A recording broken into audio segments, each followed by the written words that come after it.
Assalamu alaikum mtazamaji wa Channel 10, nikukaribisha tena katika kipindi pendwa cha Nyota Zenu. Kama ilivyoada studioni unakuwa nami naitwa Nur Isa Wasliman. Niko naye bingwa utabiri nchini Afrika Mashariki na Kati, anaitwa Maalim Hassan Yahya Hussein, mrithi huyo.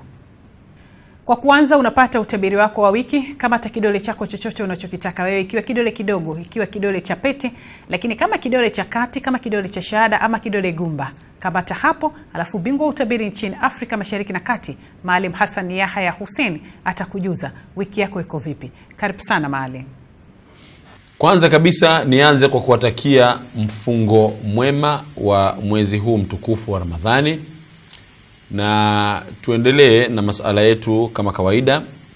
Lakini vile vile niwajulishe tu kwamba nipo ofisini na nitaendelea kuwa ofisini pale katika mwezi huu. Kwa hiyo kama utakuwa na tatizo lolote, basi usisite kuja kuniona katika ofisi yangu ambayo utapewa maelezo iko wapi ili uweze kuja kuniona. Lakini vile vile tuanze na utabiri wako ambao unakusaidia kukupa mwongozo wa wiki nzima. Na kama ilivyokuwa kawaida, huwa tunafanya au tunatumia vidole vyetu kwa kufanya utabiri. Sasa shika kidole chako aidha cha mkono wa kushoto au wa kulia. Kidole chochote kile, najua utakuwa na vidole vitano, kwa hiyo shika kidole chochote cha mkono aidha wa kushoto au wa kulia ili niweze kukupa utabiri wako. Tuanze kama ikiwa umeshika kidole kidogo. Ikiwa umeshika kidole kidogo, basi nikwambie tu kwamba kuna mambo ambayo hayatakufurahisha wiki hii. Hii ni wiki ambayo kuna mambo ambayo hayatakufurahisha, lakini hata hivyo unahitaji kuwa mvumilivu na kutoonyesha mbele za wengine kwamba kuna jambo limekukwaza. Jaribu sana kuwa mvumilivu na usioneshe mbele ya watu wengine kwamba kuna jambo limekukwaza. Lakini vile vile kumbuka kutimiza ahadi yako ambayo ulikuwa umeiweka aidha wiki hii au wiki iliyopita. Lakini kumbuka kutimiza ahadi yako, na mambo yako yanaweza kubadilika na kukuweka kwenye mashaka na mgongano na watu wengine iwapo hutotimiza kile ambacho ulichokuwa umekipanga au ulichokuwa umeahidi. Kwa hiyo kumbuka sana wiki hii kuweza kutimiza ahadi yako, na mambo yako yanaweza kubadilika na kukuweka kwenye mashaka na mgongano na wengine ikiwa hutotimiza ile ahadi yako. Hiyo ni kama umeshika kidole kidogo. Ikiwa umeshika kidole cha pete, basi nikwambie tu kwamba hii ni wiki ambayo unatakiwa uwe mwangalifu na matumizi ya pesa. Wiki hii jaribu sana kuwa mwangalifu na matumizi ya pesa. Halafu vile vile kuna uwezekano wa kukumbwa na tatizo ambalo litahitaji pesa nyingi. Na ndio maana unaambiwa kwamba uwe mwangalifu, kwa sababu kuna uwezekano wa wewe kuweza kukumbwa na tatizo ambalo tatizo hilo linaweza likahitaji pesa nyingi sana. Sasa uwe mwangalifu sana katika matumizi yako ya pesa. Nyota zinaonesha kuwa hii ni wiki ambayo utapata mahitaji yako muhimu bila ya kutumia jasho jingi kama ilivyo katika siku za nyuma. Hii ni wiki ambayo wewe unaweza ukapata mahitaji yako muhimu bila ya kutumia jasho jingi sana au bila ya kujituma sana kama ilivyokuwa katika wiki za nyuma. Hiyo ni kama ikiwa umeshika kidole cha pete. Ikiwa umeshika kidole cha kati ambacho ndio kidole kirefu kuliko vyote, basi nikwambie tu kwamba nafasi yako ya kuamua mambo yako bila ya msaada kutoka kwa watu wengine kama ambavyo imekuwa kawaida kwa siku za nyuma itaongezeka. Ile nafasi yako ile ya wewe kuweza kuamua mambo yako bila ya msaada kutoka kwa watu wengine kama ambavyo imekuwa kawaida katika siku za nyuma, basi nafasi hiyo itaongezeka. Kwa hiyo ni faraja kwako au hiyo ni furaha kwako. Kwa hiyo ujue hilo litakutokea. Lakini mahusiano yako na wenzako yanaweza yakaingia dosari. Mahusiano yako na wenzako aina gani? Wenzako wafanyabiashara, wenzako wapenzi wako, ndugu zako, jamaa zako, hayo mahusiano yanaweza vile vile yakaingia dosari kubwa. Na hii itatokana na wewe kushindwa kutoa ushirikiano katika mambo ambayo mnayofanya pamoja. Ikiwa utashindwa kutoa ushirikiano katika mambo ambayo unafanya pamoja na hao wenzako, basi tegemea kwamba utapata matatizo katika masuala mazima ya mahusiano ambayo yatakutokea katika wiki hii. Hiyo ni kama ikiwa umeshika kidole cha kati. Ikiwa umeshika kidole cha shahada, basi nikwambie tu kwamba kama ikiwa umeshika kidole cha shahada, basi mabadiliko ya maisha ni lazima uyape uzito mkubwa sana. Yale mabadiliko ya maisha ambayo yanaweza kukutokea au yatakutokea au unayotaka wewe kuyatekeleza, basi lazima uyape uzito mkubwa, hasa katika kipindi hiki tofauti na hapo awali. Anza matayarisho ya mageuzi hivi sasa, kwa sababu yanaweza yakakutokea hayo. Kwa hiyo jaribu kuanza matayarisho ya mageuzi hivi sasa. Lakini vile vile nikwambie kwamba mapenzi katika wiki hii yatakuwa na nafasi nzuri. Katika wiki hii yatakuwa na nafasi nzuri sana, na mambo yataendelea kuwa mazuri sana kwa upande wako, hasa katika masuala ambayo yanahusiana na mambo ya kimapenzi. Kwa hiyo kama ikiwa umeshika kidole cha shahada, basi ujue mambo hayo ndio ambayo yanaweza kutokea. Na ikiwa umeshika kidole gumba ambacho ndio cha mwisho, basi nikwambie tu kwamba hii ni wiki njema sana kwako, ni wiki njema sana kwako kufuatilia kwa karibu ahadi zako ulizotoa kwa watu mbalimbali na kuzitimiza. Kwa hiyo jaribu kufuatilia ahadi ulizotoa kwa watu mbalimbali, halafu jaribu kuzitimiza ahadi hizo, na usisite kusema ukweli wa malengo yako. Kwa hiyo usisite, ukiona pahali ambapo unatakiwa useme ukweli, sema ukweli, na ukisema ukweli basi mambo yako yatakwenda vizuri sana. Lakini vile vile nikwambie tu kwamba ni wiki nzuri sana kufurahi na wale ambao ulioona kwamba ni maadui zako. Watu ambao ulioona kwamba ni maadui zako, hii ni wiki ambayo unatakiwa ufurahiane nao au uwe nao. Hata hivyo, kuwa makini sana na kauli utakazotoa kwa watu wengine. Uwe makini sana na kauli ambazo utakazozitoa kwa watu wengine ambao wako karibu yako au wako jirani yako au ambao watakaokuwa wanakusikiliza. Huo ndio utabiri wako kwa wiki hii. Kwa hiyo jaribu sana kufuatilia hayo nilikuwa nimekueleza katika utabiri wako wa wiki hii, na utaona maajabu au utaona mambo mengi ambayo niliyokuambia yanaweza kukutokea, ambayo yatakuletea manufaa au yanakuletea ishara fulani, ambazo ishara hizo ukiziangalia kwa undani wake, basi zinaweza kukuepusha na majanga au zikakuepusha na matatizo au zikakuepusha na balaa au na mambo mengi ambayo yanayokuhusu katika wiki hii ambayo inaanza sasa mpaka muda wa siku 7 kutoka kumalizika kwa wiki hii. Kwa hiyo ukifuatilia hayo, basi mambo yako yatakuwa katika hali nzuri sana. Kwa hiyo huo ndio utabiri wako kwa wiki hii. Baada ya kujuzwa mengi tu kupitia utabiri wako wa wiki, bingwa utabiri nchini Afrika Mashariki na Kati bado yuko hapa, anataka kukujuza mengi. Tunapata mapumziko mafupi, tukirejea tutaendelea. Ukiwa na tatizo lolote linalohusiana na nyota yako, kama kusafisha nyota, kupata mafanikio ya kimaisha au kisiasa, kuondoa mikosi, kukosa bahati, kuwa na mvuto, mambo binafsi yanayokutatiza, yawe ya kimapenzi au ndoa, kukosa uzazi, masuala ya kikazi, mambo ya kibiashara au kupata bahati katika biashara yako, kinga zako mwenyewe na eneo lako, kusumbuliwa na majini wa kawaida na majini wa mahaba, tiba za maradhi mbalimbali na masuala yote ya kijamii yanayokusumbua, njoo unione ofisini kwangu Magomeni Mwembe Chai. Baada ya kujuzwa mengi tu ambayo ulikuwa uyafahamu kupitia utabiri wako wa vidole, tunaendelea. Bado tuko naye, anaitwa Maalim Hassan Yahya Hussein. Magomeni Mwembe Chai ndiko anakupatikana. Langu jina anaitwa Nor Isa Wasleman. Na hapa basi kwenye nyota zenu ndiko tunakujuza mengi tu ambayo wewe muda mwingi na mara nyingi unapenda kuyafahamu. Leo bingwa wetu anatujuza kuhusiana na masuala mazima nyakati za kuzaliwa watoto, kuashiria tabia zao. Kama atakuwa amezaliwa mchana, kama atakuwa amezaliwa usiku mwingi, kama atakuwa amezaliwa usiku kwa maana ya jioni, yote hayo utajuzwa hapa. Tabia yake itakuwa vipi? Kipato chake kitakuwa vipi? Mwenendo wa maisha yake utakuwaje? Yote hayo atakujuza hapo hapo Maalim. Mimi nakusihi usiondoke ili upate faida kwa ajili yako na ya mtoto wako. Karibu sana Maalim. Katika kipindi kilichopita mliweza kuona kile kipande kile cha marehemu Sheikh Yahya Hussein akizungumzia kuhusu watoto wa halali na watoto wa haramu, au wakati mzuri wa kuweza kufunga ndoa. Sasa nilipata maswali mengi au nilipata SMS nyingi, watu waliniuliza, na watu wengi walitaka kujua ikiwa mtoto atakuwa amezaliwa wakati gani, basi anaweza kuashiria kitu fulani, au mtoto yule atakuwa namna gani. Naelewa kabisa wazazi, kama wazazi ambao mnaniangalia hivi sasa, basi utakuwa umejua mtoto wako aidha umemzaa asubuhi au umemzaa mchana au umemzaa wakati wa alasiri au umemzaa wakati wa usiku. Sasa ile inaweza kukusaidia wewe kuweza kujua kama mtoto huyu atakuwa ni mtoto wa aina gani.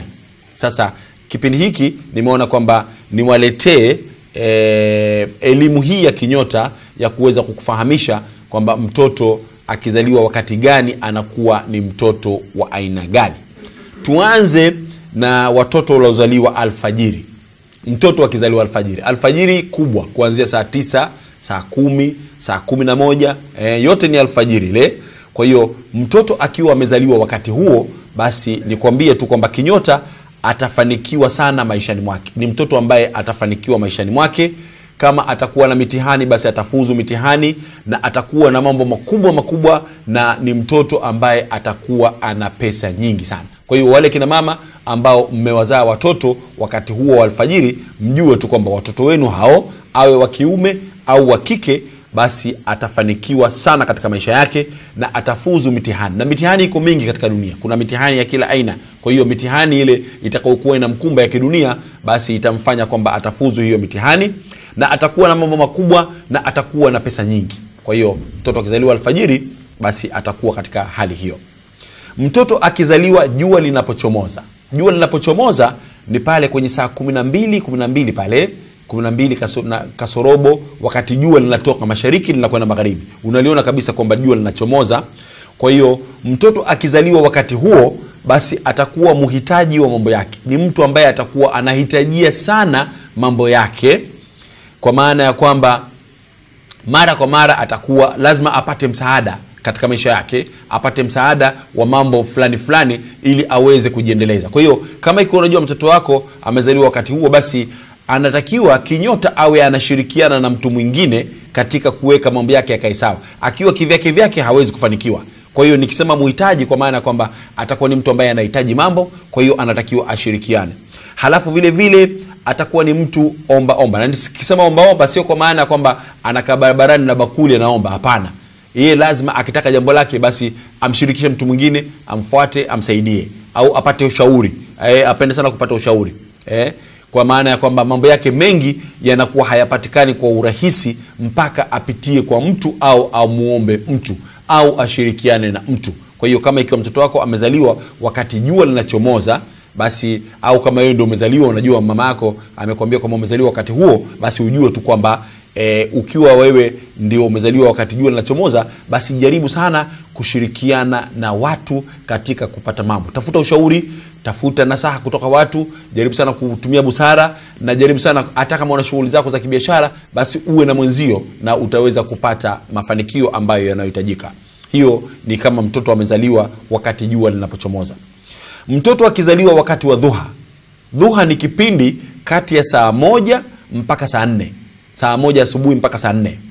Basi ukizaliwa au mtoto akiwa amezaliwa, au kama ikiwa wewe umezaliwa katika kipindi hicho, basi katika maisha yako riziki yako itakuwa ya shida na mashaka. Kwa maana kwamba mambo yako mengi utakuwa unayapata ya shida. Kama hivi sasa uko katika matatizo, au kama hivi sasa labda uko katika mihangaiko, mambo yako yanakuwa magumu, hebu jaribu, kama ikiwa mzazi wako yuko hai, hebu jaribu kumuuliza nimezaliwa wakati gani. Atakuelewesha kwa wakati ambao ulikuwa umezaliwa. Na kama nilivyosema kwamba ikiwa umezaliwa kati ya saa 1 asubuhi mpaka saa 4 asubuhi, basi riziki yako itakuwa ya shida, itakuwa ya mashaka, lakini sio kwamba huwezi kufanikiwa, utafanikiwa. Mambo yako kuna wengine ambao mambo yao yanakuwa mepesi, kwamba akifanya jambo basi jambo linakwenda moja kwa moja. Lakini kuna wengine mambo yao yanakuwa mazito, kwa maana ya kwamba utapata tabu sana. Sasa unatakiwa usikate tamaa. Ukisikia riziki yako itakuwa ya shida, itakuwa na mashaka, usikate tamaa. Pambana na mwisho wake utaweza kufanikiwa. Kwa hiyo kama ikiwa mtoto amezaliwa wakati wa dhuha, kwa maana ya kwamba kipindi hicho kati ya saa 1 mpaka saa 4 asubuhi, basi riziki yako wewe au riziki yake huyo mtoto itakuwa ya shida na itakuwa ya mashaka. Kipindi cha adhuhuri, mtoto akiwa amezaliwa kati ya saa dhuhuri, maana yake kuanzia saa 5, saa 6 kuendelea mpaka saa 7 mpaka saa 8. Sasa mtoto akizaliwa wakati huo wa mchana, atakuwa ni msaidizi wa watu wake. Huyu mtoto huyu atakuwa ni msaidizi wa watu wake, kwa maana ya kwamba yeye na familia yake, au yeye na watu wake, au yeye na watu waliomzunguka, atakuwa ndio msaidizi wao mkubwa sana, na atakuwa ni mzuri atakuwa ni mzuri, kwa maana ya kwamba akiwa ni mke atakuwa ni mke mzuri, au akiwa ni mume basi atakuwa ni mume mzuri sana, na anakuwa ni mtu ambaye ana mipango mingi sana katika maisha yake, mtoto akizaliwa wakati huo wa dhuhuri. Kwa hiyo yeye kwanza atakuwa ni msaidizi, kwa maana ya kwamba kila anachokipata atakuwa anaangalia familia yake kwanza, anaangalia watu wake kwanza, anashughulika na watu waliomzunguka yeye, aidha katika nyumba yake au katika eneo lake au katika kata yake au katika jimbo lake au katika mkoa wake au katika nchi yake. Atakuwa ni mtu wa aina hiyo, na vile vile atakuwa ni mume mzuri au mke mzuri, na atakuwa ni mwenye mipango mingi sana, mipango ya maisha, mipango ya kibiashara, mipango ya kujifanya kwa kujiweka katika hali nzuri. Kwa hiyo mtoto akizaliwa wakati wa dhuhuri basi anakuwa katika hali hiyo. Mtoto akiwa amezaliwa alasiri, maana yake saa 10 kuendelea mpaka saa 11 ile, huyu mtoto atapendwa sana na watu wa nchi yake. Akizaliwa alasiri anakuwa na kile kitu kinaitwa charisma. Ni mtoto ambaye atakuwa anapendwa sana na watu wa nchi yake. Kwanza watu wa nyumbani kwake, watu wa familia yake, na watu wa nchi yake, watu wa mji wake watakuwa wanampenda sana, na atatukuzwa sana na ndugu zake. Ndugu zake watakuwa wanampenda na watakuwa wanamtukuza. Kwa hiyo mtoto akizaliwa alasiri basi anakuwa katika hali hiyo. Na ukitukuzwa na ukipendwa, maana yake manufaa au mafanikio au kupata faraja katika mambo yako mengi ambayo unataka kuyafanya. Mtoto akizaliwa magharibi, maana yake magharibi ni kwenye saa 12, 12:30 kuendelea pale, basi atakuwa ni mwenye hasira za hapo kwa hapo. Huyu mtoto akizaliwa magharibi, basi ujue kwamba mtoto huyu atakuwa ni ana hasira za hapo na hapo, na husamee hapo hapo. Akikasirika anakasirika, na akisamea anasamehe. Maana yake amekasirika pale pale kakasirika, lakini pale pale vile vile anasamehe. Lakini atakuwa ni mwenye mali nyingi. Kwa hiyo mtoto akizaliwa wakati huo atakuwa ni mwenye mali nyingi. Hebu jiangalie kama ikiwa umezaliwa magharibi au una tabia hizo, basi uuliza kwa wazazi wako, utaambiwa tu kwamba labda uko umezaliwa. Ikiwa una mali nyingi, halafu una hasira za pale pale, halafu hapo hapo unasamehe, basi utakuwa wewe umezaliwa katika muda wa magharibi. Mtoto akizaliwa muda wa Isha nikisema nake saa 2 mpaka saa 6 usiku, wakati wa Isha wanasema ile saa 2 mpaka saa 6 usiku, basi atakuwa ni mtu mkarimu sana. Na nikisema mtu mkarimu, ni mtu mkarimu kweli kweli. Alichokuwa nacho yeye basi anashare na watu wengine, anashirikiana na watu wengine, halafu ni mwenye kujizuia na mambo mabaya. Kama kuna jambo baya, basi atakuwa anajizuia na lile jambo baya akiwa amezaliwa katika kipindi hicho. Kwa hiyo anakuwa ni mkarimu sana, halafu ni mtoto mwenye kujizuia na mambo mabaya. Na mwisho, mtoto akiwa amezaliwa usiku sana, maana yake usiku wa manane. Sasa hiyo ni kuanzia saa 8 hiyo kuendelea mpaka saa karibu kufika ile alfajiri saa 11 ambayo tulikuwa tumeanzia, basi huyu atakuwa ni mtu wa dini.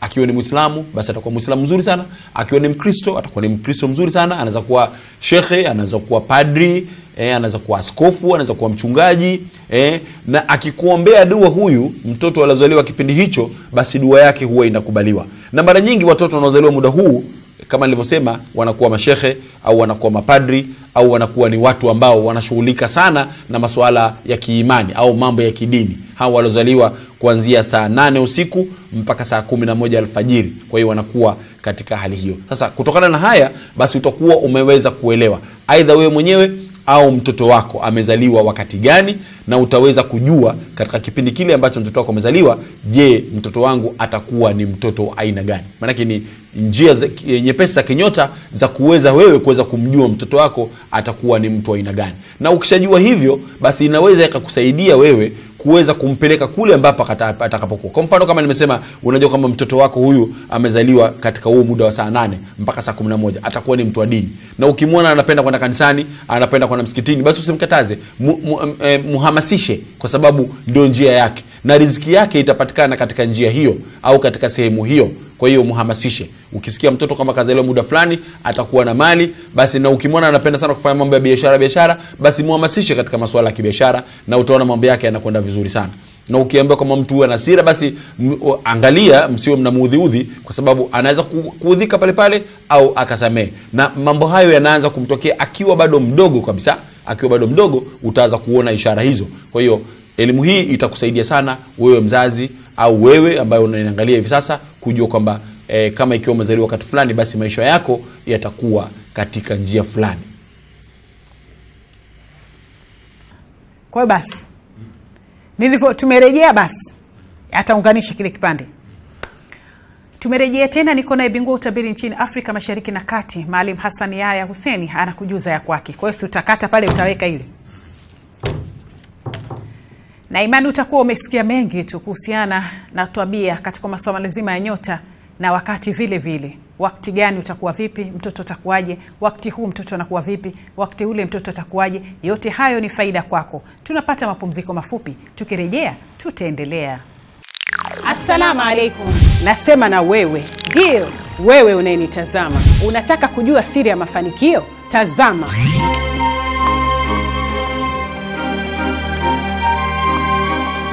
Ndio ni nyota zenu. Wataka kujua namna ya kuitambua, kutatua matatizo yako mbalimbali, kufikia mafanikio na kutimiza ndoto zako? Ungana nami Maalim Hassan Yahya Hussein kila siku ya Jumatatu saa 3 usiku katika kipindi cha Nyota Zenu. Pia usikose kutazama marudio ya kipindi hiki kila siku ya Jumamosi saa 6 kamili mchana. Nyota Zenu ndio ufunguo wa maisha yako. Channel 10, kilicho bora kabisa. Mtazamaji wa Channel 10, nimerejea tena. Niko naye, anaitwa Maalim Hassan Yahya Hussein.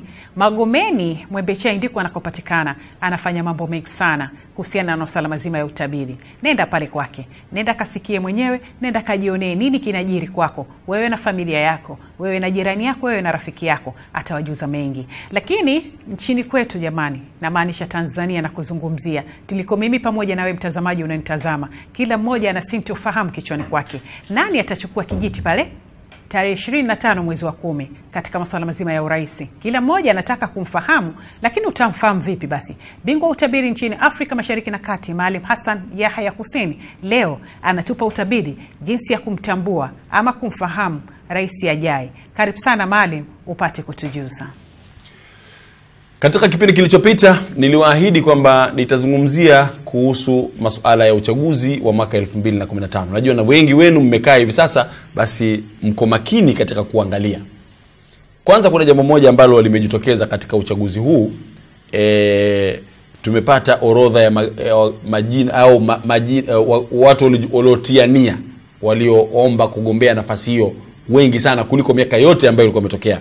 Kwa sababu orodha nilikuwa nayo hapa mpaka hivi sasa nafikiri kuna majina kama 37 au 38. Sasa unajiuliza wewe, kwa nini mwaka huu wamekuwa wagombea wengi sana?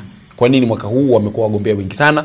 Lakini hiyo inaelezeka kinyota, na vile vile katika hao wagombea ambao walioorodhesha majina yao hao au waliochukua form au waliotiania ya kutaka kugombea urais, kuna mmoja tu katika hao ndio ambaye atakayekuwa na nafasi ya kuweza kuteuliwa na chama cha Mapinduzi kuweza kushika bendera ya chama hicho, na watu wengi sana wanaangalia kuhusu masuala haya. Lakini kabla sijakwenda huko au kuwataja haya majina ya wagombea, kwa sababu wengi mnawafahamu majina yao, sasa twende katika kwanza utabiri niliotoa mwaka jana tarehe 28 kuhusu masuala hayo.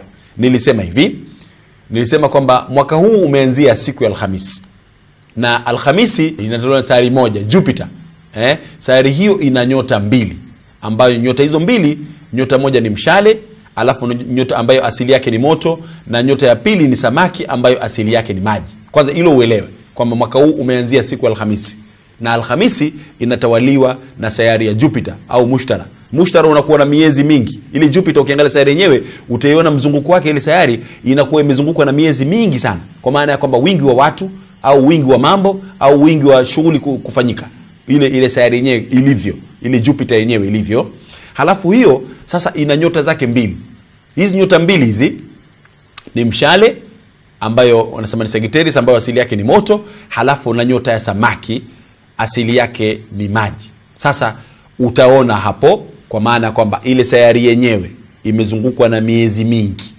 Sisi sayari yetu ya dunia imezungukwa na mwezi mmoja, lakini sayari yenyewe ile ya Jupiter imezungukwa na miezi mingi, kwa maana ya kwamba wingi wa watu au wingi wa mambo au mambo kufanyika bila mpangilio ambao unautakiwa. Hilo la kwanza. Halafu la pili, nyota ya mshale na nyota ya samaki. Sasa nyota hizi mbili sasa zinaashiria, moja ni moto na moja ni maji. Mvutano katika elimu ya kinyota. Katika elimu ya kinyota kuna kitu kinaitwa elements. Elements manake mambo manne. Kuna hewa, na kuna udongo, alafu kuna maji, na kuna moto. Sasa moto huwa unakaa na hewa, halafu maji yanakaa na udongo. Hata katika mpangilio wa kinyota, kwa mfano wewe unataka kumuoa mtu fulani, basi unaambiwa kwamba mtu yule kama ikiwa nyota yake ni asili yake ni moto, halafu wewe asili yako ni maji. Unajua maji yanavyokuwa. Maji yakimwagika kwenye moto, moto unazimika. Na moto ukiwa unawaka sana, maji yanachemka, yanageuka mvuke, yanakwisha. Kwa hiyo kunatokea mgongano au upinzani katika nyota. Kwa hiyo moto unatakiwa ukae na hewa. Hewa ikiwa iko pale ndio inafanya ule moto ukue. Na maji yanakaa na udongo, kwa maana ya kwamba hata akimwagika maji pale chini na tope ndio mwenzake yule. Kwa hiyo inakuwa katika mpangilio huo. Sasa hapa unakuta kwamba kuna nyota za aina mbili, samaki halafu na mshale. Sasa samaki ni maji, halafu mshale ni moto. Kwa hiyo kuna mvutano. Sasa ule mvutano kila mtu anataka, huyu anavuta huku na huyu anavuta huku. Sasa mvutano ule ukuepo hapa sasa hivi ni wa makundi mawili. Kuna kundi la vijana na kuna kundi la wazee. Maki mvutano ule ambao ule kuepo. Wengine wanasema sisi na wengine wanasema sio sisi. Kwa hiyo kila mtu anavuta upande wake. Sasa msishangae kwamba watu wanavutia, kila mtu anavutia upande wake, lakini ndio wakati wake sasa wa mambo haya kutokea. Halafu vile vile nataka muelewe kwamba hii Tanzania, nchi yetu Tanzania inatawaliwa na sayari ya samaki.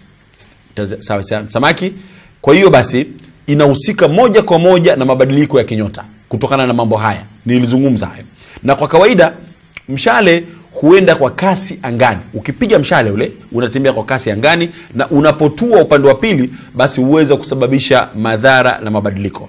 Sasa aidha nyota hii ya mshale inaashiria mambo makubwa matatu. Kwanza, mabadiliko. Mabadiliko lazima yatatokea. Halafu pili, vifo. Halafu harakati nyingi, kwa maana ya uharaka wa kufanya mambo. Harakati zitakuwa nyingi sana, kwa maana ya kwamba uharaka wa kufanya mambo. Kwa upande wa pili sasa, hiyo samaki inaashiria kuwa mwaka 2015 utakuwa ni mwaka wa viongozi kuzama kisiasa. Kwa hiyo kuna wengine wataanguka moja kwa moja kisiasa, au watakumbwa na kashfa, au wataondoka madarakani. Na hii ina maana kwamba viongozi wanaofahamika wataanguka kiuchumi, kisiasa na kibiashara. Hiyo ndio maana yake. Hasa hizi nyota mbili za mshale na samaki katika mwaka huu 2015, ikizingatiwa kwamba ni mwaka huu ndio mwaka wa uchaguzi, basi zinaashiria kwamba mafanikio makubwa yatakwenda kwa watu wa makundi mawili. Lakini kwa vile nyota huwa zinajirudia au zinakwenda katika hali ile, sasa makundi mawili yale yanayokinzana, yanayokinzana, aidha upande mmoja unavutia upande huu au upande huu. Nimezungumzia kuna makundi mawili hivi sasa. Kuna kundi la vijana na kuna kundi la wazee, ambao ndio wenye uwezo wa kwenda na kasi ya mshale na kukabiliana na mabadiliko yanayotokea. Kwa wale wanaofanikiwa katika mwaka huu watakuwa aidha ni vijana ambao kwa umri, katika umri wa kwao, au sura zao, au matendo yao, au uvaaji wao. Hayo ndio nilikuwa nimeyazungumza kipindi kile. Na kwa kuwa Tanzania imegawanyika katika makundi mawili, hayo niliyosema kwamba kuna kundi la vijana na kundi la wazee, basi kuna wazee vile vile ambao wanaweza wakafaidika, lakini wazee hawa ni wale ambao watakuwa na sura za ujana au baby face, au wenye kupenda mambo ya ujana. Sasa hiyo ni katika masuala mazima ya kinyota. Sasa tuangalie katika hawa wagombea ambao waliokoko hapa. Kuna majina mengi sana. Sasa kinyota, wale ambao wana majina yanaonekana kwamba yako katika sehemu mbili au yasiyofahamika yako upande gani. Angalia jina ambalo hili huwezi kumfahamu huyu, ama aidha jina lake huyu ni la dini fulani au dini fulani. Kwa mfano, unaweza ukawa wewe uko upande mmoja lakini dini yako ni dini nyingine upande mwingine. Sasa ukiangalia majina yale, basi unaweza ukaona kwamba ndio wanaweza wakanufaika, kwa sababu mvutano unatakiwa lazima uwepo. Mtazamaji wa Channel 10, katika kipindi cha Nyota Zenu, muda sio rafiki, kila mmoja analifahamu hilo, na wenyewe wanasema muda ni ukuta, ukishindana nao itakuwa mtihani. Bingwa utabiri nchini Afrika Mashariki na Kati ana hamu sana kutujuza, lakini sasa kwa hizo dalili chache ambayo amekwambia leo, wiki ijayo ataendelea nazo, wewe utapata kufahamu rais wetu ni nani. Mimi nakusi sana usikose kuangalia wiki ijayo ili upate kumfahamu rais wetu ni nani mtarajiwa wa tarehe 25 mwezi wa 10, ambaye atakabidhiwa kijiti na Mheshimiwa Rais Jakaya Mrisho Kikwete wiki ijayo. Langu jina naitwa Noor Issa Wasleman. Nilikuwa naye bingwa utabiri nchini Afrika Mashariki na Kati anaitwa Maalim Hassan Yahya Hussein. Kwa pamoja tunakwambia alamsik, Ramadhani Munawwar.